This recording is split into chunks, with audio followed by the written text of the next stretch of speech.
So I want to talk about the importance of channeling and reading energy. And this isn't just personalized psychic intuitive readings, because honestly I could kind of care less if that's something or not that you're interested in, but I want to talk about how much more pervasive channeling can be and how it can help, again, not only individual people, but the collective as a whole. I'm really happy that we've come to a place where psychic information or, mediumship information, whatever, is like much more widely accepted. But I think that we have a ways to go in terms of really integrating into not only our everyday routine, yes, our everyday routine, but kind of like projecting results for the future as well. And this is where it's kind of like a little bit of a fine line, because part of my argument is that energetic channeling is not about projecting the future, but I guess also it kind of is.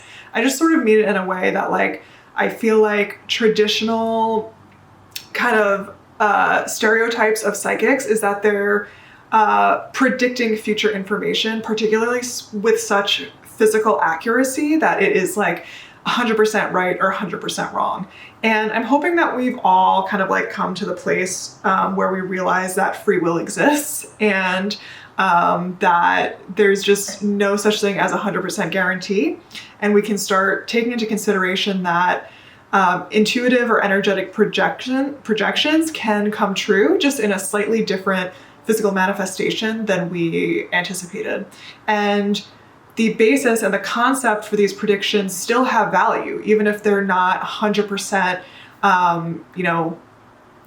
predicting the physical reality. Kind of my goal, I guess, in general, is to make energetic channeling more approachable. Hopefully, I can help people kind of do this work on their own, but also kind of find more value in it, which is a lot more I guess just appropriate for people's everyday life. What's kind of interesting to me is that I feel like we, in a way, kind of use intuitive techniques in order to teach and educate others. And it's more so based in kind of psychology and philosophy and ethics and tips and tricks and whatever. But they're all sort of these overarching concepts or grander ideas. And that's what the true value of intuition is. I think that a lot of people assume that intuition is separate from science, but they're really just kind of running parallel to each other. And they're really sort of just different explanations for things which exist. I find it kind of funny because there's just this siloed perception value that if you can't see it, it doesn't really exist. What I find so funny about that, and I mean, I guess this is kind of irrelevant if you think that nothing happens to us after we die, but things only exist really in our own physical reality. Like if you were to take a chair out into the universe and just launch it on a rocket ship, chances are it will cease to exist pretty soon. It has absolutely no function out there in the universe. It has absolutely no meaning. It has absolutely nothing. So everything that we consider important in our physical reality is incredibly relative to just us seeing and viewing it as it exists in its current moment. On top of that, everybody has their own unique perception value. So person A could think that a chair is incredibly useful. It could be incredibly important. It could have even sentimental value. And for person B, it can be totally, not useful. It could be even a detriment to themselves and maybe even bring up traumatic or negative energy. If there's anything that I can kind of explain in this video, it's just that our perception value is anything and everything. And theoretically, life is either incredibly important or meaningless, depending on what your perception value is. And as a result of that, anything and everything within our reality is either incredibly important or incredibly meaningless. So to have such an extreme opinion or point of view, particularly when that will cease to exist, likely in however old you are, number of years, seems very silly to me. And I pretty consistently feel that if you have such extreme beliefs one way or another, it's likely just a projection of your own disbelief or insecurity in some kind of way. So I really encourage everybody to remain open-minded, because you only look at your physical reality, again, out of your own perception value. And there's a lot of other people in the world who are also looking at it from their own perception value. And in order to theoretically make any progress moving forward, maybe you don't have to compromise on anything and everything, but you certainly need to have some type of connection or sympathy or empathy in order to have any sort of unification to, again, move forward or make any progress in the future. What channeling is, kind of like at its essence or at its core, is deducing something down into its most simplistic element. And I think that reasonably a decent amount of psychics, mediums, and intuitives do this, but they sort of have to kind of like break it down and then like rebuild it back up again to make it sort of approachable and applicable. But there's still some sort of elemental aspect of reading something precisely how it is, knowing and understanding something at its root, at its core, and being able to really remove any and all bullshit. And I feel like this is a really interesting and fundamental concept, because if we think about us now as a society, as a species, we have come not only so far, but our evolution is kind of moving exponentially. This isn't necessarily a good thing or a bad thing, but here's what's kind of bad about it. We're moving at such a fast rate that although we understand and value history in context to our present moment and, in regards to us moving forward in the future, there's not a lot of time to really deduce historical patterns and reference it to us now in a way that kind of like makes sense. I think that in a lot of ways we kind of look at history and we go, that's not going to necessarily repeat itself, or that is like generally irrelevant to us now. And it's actually quite the opposite, because as a society, we continue to perpetuate the exact same problems, just in a different physical manifestation. So channeling, or even if you're not a channeler, essentially deducing something to its core or its overarching concept and theme is incredibly valuable. Since we are moving at such a fast rate, we're kind of just like only recognizing like the step behind us in order to kind of like keep moving forward. It's not like we have really enough time or energy to look so far back to understand why it's important to us and how it can actually help us in the future. And also as a result of this and how fast we're moving, we're kind of just like piling on a lot of BS. Not only are we piling a lot of BS on, but we're also creating multiple fake realities through the internet, through social media, through any sort of digital like informational source. And again, I'm not hating on these things whatsoever. I'm just saying that when you live in a world where you have multiple fake realities, it becomes even harder to get to the root of the issue or the core of the point. So when you channel, you sort of resonate to what the essence is, or what the kind of like singular vibration is, and why something is happening. It's sort of like pretending like you know nothing and being able to resonate with what the point is. And I think that's what we are missing as a whole, and what we kind of like need to get back to, because we have so many problems because we're not looking at the right thing. We're only looking at the physical manifestation of the problem, but we're not really looking at the why. I do feel like we've come a long way in terms of mental health and, treatment and, tangible steps moving forward. But these are more so on a personal level and not on a collective level. So this is how I feel channeling in general can help with philosophy and ethics, because I think it can take on some of the strongest issues that we're going through, and understand why it's happening. To put it kind of easily, forwardly, pretty much all of the issues that we have in terms of a collective and a relationship with one another are really just a projection of our own self. So granted, that's kind of where mental health treatment on an individual level is particularly helpful. But I worry that we're sort of losing it in terms of the big picture. And on top of that, we live in a very, there's a lot of conditioning in our society. There's a lot of preconceived notions, and every single day you're essentially waking up and you're moving along in your life kind of under the guise of something or someone else's perspective and point of view.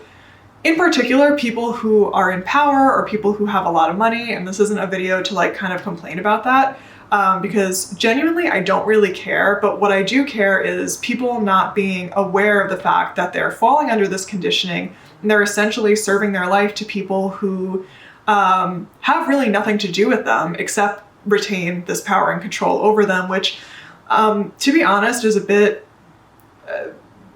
not real. Like it's like kind of a fallacy. It's kind of like, you know, if you believe it, then it's real type of thing.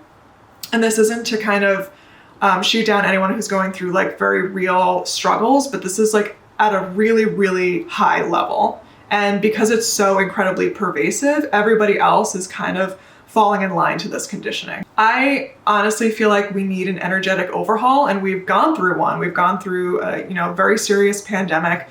And I don't, you know exactly, I could probably do some channeling what the future holds and, you know, in terms of energetically for us, for the collective, for our earth, for anything and everything around us. But based on the observations that I'm seeing, we're going to need a lot more energetic and resonation integration into our everyday life if we want to sustain the evolutionary momentum that we're on. I do also kind of want to just like really briefly talk about integration with science, because there's so many stories about metaphysical integration with, you know, politics, with government, with central intelligence agencies, with justice systems, and science as well. And I'm not really here to kind of go into the nitty-gritty of that or even really convince anybody that they should be paying more attention to it, because I think that people just believe what they want to believe on both ends, honestly. But what I'll say is this: science in general has to be more of a deductive practice, because that's just how it is. And I have a lot of value in science, so this isn't like me talking shit about science, but I feel that that science in general and the way that we operate, whether that is patient health, it could be you know, predicting earth and weather patterns, whatever it is, deductive practices are amazing because it's still predictive, right? Like we're still looking at the past and we're determining the future. But what if that determination of the future could be more integrated or more interjected with class consciousness? So for example, what if, let's take COVID for example. We know and understand that every 100 years or whatever it is, there's a new pandemic, and like that's the scientific deductive practice. But what if we actually kind of like harnessed and valued intuitive channeling to understand what the point of this particular virus was, or like why this would be needed? And I think that when a lot of people hear that, they may think, well, that's going to be one individual psychic's or intuitives or medium's perspective and point of view. But it's not. It's just channeling and going deeper into the point at like its core level, which again, I just think that everybody is sort of missing, because we're only really like looking at this top layer, but not diving any like deeper into it. And ironically, in a way, this channeling process can be sort of deductive in the way that it's process of elimination, but I still feel that it's using intuitive practices because the conduit of that information is just oneself, rather than gathering it from like a million different sources. I guess this might come across as kind of like weird and vague, but actually, I just don't know how to explain it any further, but like, I guess I'll continue to try to. To sum it up, Deductive practices are amazing and great, but they can't predict anything and everything. If they did predict anything and everything, we would know precisely what is going to happen. The reason why we don't is because consciousness is moving in one direction, well, basically kind of the same direction, but it's like consciousness is moving this way and like physical reality or matrix reality is moving this way.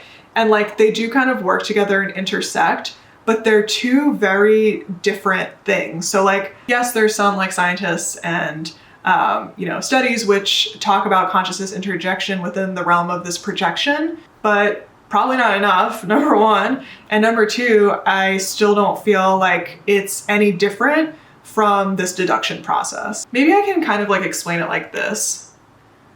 There's not enough conscious thought in general. That's like my honest feeling. And I feel like it's for a lot of different reasons. I feel like it's a lot to do with fear. I feel like it's a lot to do with conditioning, that the only things that are real to us can be seen and experienced in a physical reality. I think it's because, no, actually that's it. We need to just shift our perception value and perspective in general if we're going to get anywhere in the future. And it doesn't have to be scary. It doesn't have to be like so outside the realm of what we're already doing. We're already accessing our consciousness and our intuition on a daily basis all the time. That's how we make decisions. That's how we literally coexist as a society, and within with Earth, with plants and animals, with whatever. Like, if we had no consciousness and we were just kind of like these drones going about, I feel like we would either be motionless or we would just cease to exist, because we would just be running into each other and bumping into each other and like killing each other essentially. But there is an intention for everything, and there is an intention and a reason why we are here today. And if we sort of take this for granted, we're not going to make any proactive steps in order to make improvements for our future. I feel like we fundamentally have to start thinking about things very differently before it's too late. And that's not a threat or a warning. It's more so just like, do we want to make improvements, or do we feel like this is kind of like the best that we can get? And I worry that a lot of the collective has lost hope in terms of what they can be and what the world can be. And the truth is, there's absolutely no limit to what we can accomplish, achieve, and manifest, and what we can do to succeed. And I hope that at least at the end of the day, everybody has this fundamental idea and feeling, because I feel like it's so fundamentally important. I think that's pretty much it. Just to sum up, the intention of this video, among all the parts of it, is just to get people thinking about a new way of seeing, hearing, feeling everything, and not to take anything and everything at face value. Also, I do want to challenge people to take on more personal responsibility, because I think that is something inherently the collective is lacking at this point of time, for a lot of different reasons. And I can go into them maybe like in another video, but maybe there are things that you feel you're kind of out of control of in your life, or that you feel like the collective is out of control with. And again, kind of going back to what I was saying, there's also no limit to how much you can affect or influence the collective. It's just about feeling confident in doing so and believing that you can do so. Now this is just becoming like a weird pump up video. I don't really know. Maybe it's time to end. But even if you're not like a huge believer in all of this stuff, maybe just consider how it can be influential and beneficial for the collective as a whole, because the fact of the matter is, this is a very large industry, and people are really wanting and willing to believe something other than what is right in front of them and what's at face value. And if that's not a sign that we need to be moving in that direction in some way, shape, or form, I mean, I really don't know what is.